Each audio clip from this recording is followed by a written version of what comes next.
Dahil sa kahihiyan, tayo mga Pinoy, hindi ko alam, napaka-epokrito natin. Pag na-rape tayo, basta pakulong natin, papakasalan natin. Di ba? O, nakakatuwa, di ba? Ganon tayo di ba? Rachel, napagdaan mo to, di ba? Alam mo to. O, na-rape ka, bis na pakulong natin, papakasalan. Anyway, ginawa mo ito para bigyan ng family. Gusto kong isipin ganon. Yung pinagdadala mo. Am I right? Apo. Pero it took you how many years para ma-realize na you needed someone else other than him? 9 years. Katagpo ka na ngayon. No, 9 years. Isang dekada. Oo. Nakatagpo ka na magmamahal sa'yo. Alright? At lahat ng relasyon sa umpisa ay maganda. Maybe you haven't realized that because you've spent years and years of your life with the wrong person. Alright? Pero normal niya pinagdadaanan mo. Lahat ng relasyon sa umpisa, okay. Everything, especially ang lalaki, nagbabago kasi. Ang lalaki, Ceylon niya, I don't know if you'll agree, generally ang lalaki, napakabait sa umpisa. Konti lang kasing lalaki, totoo ha, magpakatotoo na tayo mga kaibigan. Konti lang kasing lalaki na kayang i-maintain yung kanyang pagiging mabait all throughout. Konti lang yan. Si Ceylon siya, mabait ka ba? Hindi rin, di ba? May sungay ka. Konti lang. Anyway, ganito Rachel, sana totoo. Sana totoong mabait ng lalaking ito sa'yo. Nakikita ko naman, Papa. Well, it's a good thing that naniniwala ka sa kanya. Ayoko nang gamitin yung word na nakikita, naniniwala. Kasi kahit na... Hindi. Alam mo, Rachel, may ganun kasing pagkakataon kahit na feeling mo, sabi ng buong mundo sa'yo. Yung partner mo, babaero, bilang isang partner niya, you should actually be the first person to believe na kaya niya maging good guy. And right now, it's a good sign na naniniwala ka sa kanya na kaya niya to. Do you believe in him? Sa Papa Jack, pwede pa ulit. Tinatanong kita. Are you listening sa akin? Opo. Tinatanong kita, naniniwala ka ba na he can be a good guy? Sir. Pero mo hindi ka sure eh. Kasi malayo kami sa isa't isa eh. Kumbaga parang isang beses lang sa isang buwan kayo magkikita. So, okay, ganito, Rachel, hindi wholeheartedly, iba, you are not in love with this person, diba? You are not committed with this person wholeheartedly. Bakit? Hindi ko po alam, Papa Jack eh. Kung mahal niya ako, o mahal lang niya ako dahil kailangan niya ako, o kailangan niya ako dahil mahal niya ako. Claudine Barreto, ikaw ba yan? Ay! Oh my God, Milan! Kailan niya, diba? Milan yung pelikulang yan. Oh my God! Ganun. Diba, Papa Jack? Sometimes, pag wala siya,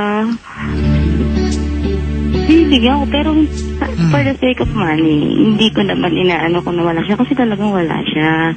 Ang inaano ko lang, minsan, marami, eto Papa Jack ha, yung mga kamag-anak niya, parang sinisiraan ako. May tumatawag sa akin, pinagmumura ako, tigilan na ako, parang mamatay na raw ako, sabi pumunta ka na sa impyerno, tigilan mo na yung asawa ko. Sinasabi naman niya sa akin, hindi daw yun ang asawa niya. Kumbaga, pero marami akong nababalita doon sa kamag-anak niya na sa daw babaero. Totoo naman po before, babaero siya kasi dahil sa gawa nung asawa niya, dahil nga yung as a wife, hindi niya binibigay lahat. Rachel, stop. Aha. Hindi ko alam kung if you're realizing what you're telling me tonight. Hindi pa rin ako sigurado sa kanya po. Ganito. Can you please not talk against the ex-wife? Aha. Kasi alam mo, everything kasi that you know sa ex-wife niya, yung iniwan niyang asawa, ay sa kinuwento niya lang sa'yo. Right or wrong? Tama. Oo. That's actually will favor itong lalaking to. Yung mga sinasabing hindi niya kayang ibigay yung bibigay ng asawa, I don't buy it. I do not buy that part. Oo, kasi... Pero Papa Jack, nakakausap ko yung magulang niya eh. Nakapunta na rin ako sa kanya. Rachel? Ilan taon sila nagsama ng babaeng yun? Ilang taon na ba yung anak niya? Siguro 6 years? 8 6 na years. taon, okay? 8 years. Okay, 8 taon sila nagsama at nawala yung pangarap ng babaeng iyon na magbalikan sila because you came along. Tama, mali? Siguro nga po. So, courtesy na lang, ha? Courtesy na lang. Alright?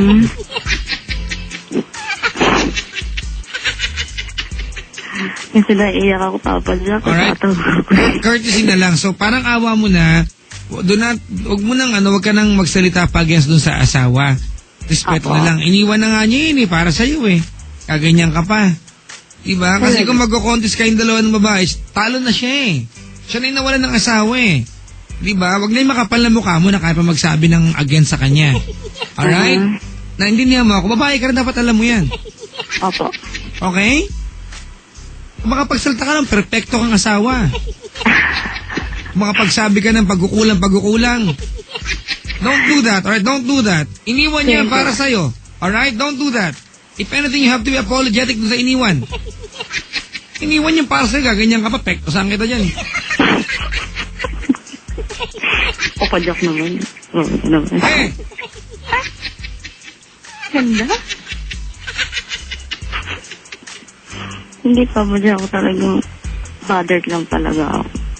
Ano pa? Tapos ito pa, Papa Jack. Tama ba ibigay yung mga anak ko dun sa babae ng asawa ko? Ibigay?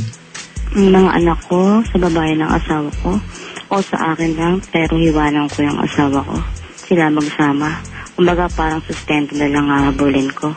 Tapos, yun nga, papakisamahan ko nga yung boyfriend ko. Ano bang magandang doon, Papa Jack? Kasi, naguguluhan na talaga ako sa tuo lang. Itong taon na to. Papa Jack. Magulag isip ako. Diba, parang hirap ng sitwasyon ko. Unang-una, ganito, Rachel, uulitin ko lang, I cannot blame you for, longing for someone else. Kasi, 9 years ka nakisama, di mo mahal. Diba? Ticking time bomb ka na nung paman Inaantay mo lang yung lalaki magpapadilat ng mata mo. At eto na yun. Malamang tumirik pa yung mata mo dyan. Tama. But do not forget na maliban dun sa idea na you are a girlfriend right now, you are also a mom. Nanay ka pa rin. Apo. And lahat ng desisyon na gagawin mo, dapat uunahin mo yung pagiging magulang mo. The maternal instinct before yung pagiging girlfriend mo. Alright? Alam mo, ang dating sa akin yun, nakikinig ko sa'yo, ang dating sa akin parang napakadaling i-release ng mga anak mo. Yun ang dating sa akin Hindi ako nakakaramdam ng kahit kaunting parang pagpigil. Diba? Nothing holds you back na ibigay yung anak mo dun sa kinakasama ng ex-husband mo. Ganun ba yun? Walang, kumbaga walang kahit anong sakit mula sa'yo. I really don't know. Meron naman po, Papa Jack. Well, hindi ganun dating sa akin. Maybe for the sake of money, Papa Jack. Okay. Stop asking me that and stop telling me that. Sake of money. Nakakapikon pakinggan. Diba? Ang nagiging dating sa akin, magiging nanay ka na lang ba dahil may sustento? Pag wala sustento yung asawa mo, hindi mo magiging nanay, yun ba yun?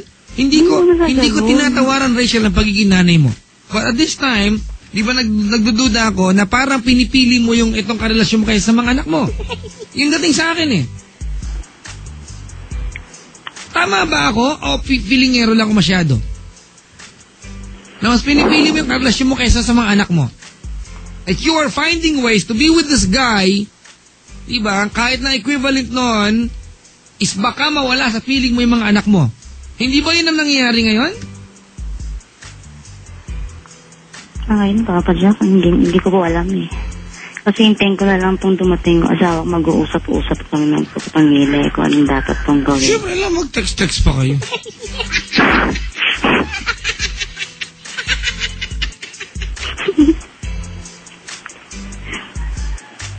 Alright? Opo. Ganyan na gawin natin, ano? Rachel? Opo. Right now, please prioritize yung role mo as a mom. Okay? Let alone, hindi naman gano'ng kalaki ang tiwala mo doon sa iyong boyfriend. Hindi naman pala gano'ng kalaki ang tiwala mo sa kanya. And you're risking, di ba, yung pagiging nanay mo. Aha. Ano meron sa'yo? Ha? Natural, mas mahal ko po ang mga anak ko. Well, hindi ganun dating sa akin yung gabi. Kung nakaantabay mga anak mo, nagsasabihin sa kanila. Ang lamal ko, katabi ko nga po sila ngayon eh. Lagi ko silang, kumaga, lahat ng luho nila nasusunod mula ulo hanggang paa. Kaya lang yun nga po, syempre... So bakit pumapasok sa utak mo yung option na ibigay na lang yung mga anak mo sa kanilang madrasta? Hindi ko po sa nilalait yung sarili ko, Papa, saka unang-una, wala po akong trabaho. Siya lang po inaasahan ko. Pero nag-usap naman po kami ng husband ko kung sa akin yung mga anak ko sustento. Sa nakikita niya nga daw na minsan parang napapabayaan ko daw. Hindi naman. Ang ginagawa ko sa bahay. Kung parang yung ex-husband ko parang laging hinala, tamang hinala, ganito, ganyan, ganun. Tamang hinala sa anong bagay? Ba't maghihinala pa siya? Meron ka na talagang ginagawang kalokohan? Hindi. Diyak hindi. Kung mga nakaseparate naman yung ginagawa ko sa pag-aasikaso ko sa boyfriend ko. Pag-aasikaso. Number 1 pag-aasikaso ko talaga is yung mga anak ko, kung gaano ko sila kamahal. Second na lang ang pamilya ko, pang third na lang ang boyfriend ko. Kaya lang, before, parang nahumaling na ako dito sa boyfriend ko kasi sobrang mahal na mahal ko. Nahumaling talaga. Kumbaga lahat ibibigay ko para sa kanya. Lahat. Pati yung magulang niya. Kailangan amu-amuhin ko, di ba? Mahalin ko. Kaya lang, safely na lang. Nung may mga tumatawag sa akin dito na mga kamag-halos, hindi ko kilala kung kamag-anak, tigilan ko na daw siya, papatayin daw ako, yeso daw, ako kulong ako. May ganong factor na sinasabi sa akin. Uy, yung manok ko! Bigyan mo ng pellets yan. Alright, Rachel, sobrang gulo ng buhay mo ngayon. Unang-una, it's the right thing to do. Actually, tama lang na nagganap ka ng taong papaligaya sa'yo. Tao tayo. Kailangan natin yan, ha? We need somebody to look into our eyes and tell us na yon, titilaok. Manok namin yun. We need somebody who will hold us, tell us that we are important. Somebody who will need us. At kung yan natagpuan mo sa boyfriend mo, go ahead. Have a blast, alright? On the other hand, huwag mo kalilimutan na sa lahat ng pinagagawa mo, to kayong dalawa, itong asawa mo, itong pinakasalan mo, alright? Hindi po kami kasama. Itong lalaking ito, na tatay ng mga anak mo, alright, huwag nyo kalilimutan na kahit meron kayong mga ibang partners sa buhay and that you wanna grow with someone else other than kayong dalawa, huwag nyo kalilimutan na magulang pa rin kayo. Opo. Alright? So kahit yung mga anak mo na sa iyo at feeling mo mas maaalagaan mo sila, hindi ko lang makuha yung punto na bakit pinag-isipan mong ibigay ang mga anak mo sa madrasta nila. Samantala ikaw yung nanay. I don't get it. Ito lang. Nakakaasar pakinggan. Gusto ko lang po kasi mabigyan sila ng magandang edukasyon. Kasi alam mo, nakakaduwag isipin, Rachel, na gusto mo silang bigyan ng magandang kinabukasan, di ba? And yet, you want to tell me na ito ay mangyayari lamang sa piling ng madrasta nila. Nakakapikon. But anyway, yan na yung impression mo, di ba? So, bahala ka. Papadok naman, nasan yung advice doon? Ha? Ano na? Papadok naman. Paano gagawin ko? Teka lang, di pa ako tapos. Nag-i-speech ako eh. Madali ka kasi.